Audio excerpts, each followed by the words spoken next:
भोले बाबा पूछे चिड़ैया से कहाँ गईली गौरा मड़ैया से, कहाँ गईली गौरा मड़ैया से। भोले बाबा पूछे चिड़ैया से कहाँ गईली गौरा मड़ैया से, कहाँ गईली गौरा मड़ैया से।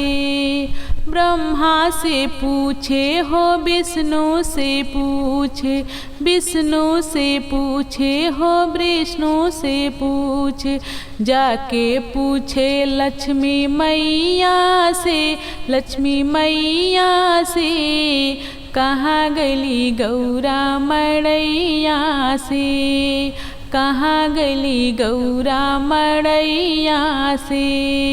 कृष्णा से पूछे बलरामा से पूछे, कृष्णा से पूछे बलरामा से पूछे, जाके पूछे राधा मैया से, मैया से कहाँ गईली गौरा मड़ैया से, कहाँ गईली गौरा मड़ैया से।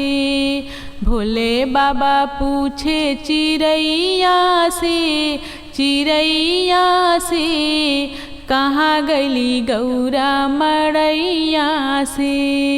रामा से पूछे हो लक्ष्मण से पूछे, लक्ष्मण से पूछे हो लक्ष्मण से पूछे, जाके पूछे सीता मैया से, मैया से कहाँ गईली गौरा मड़ैया से, कहाँ गईली गौरा मड़ैया से।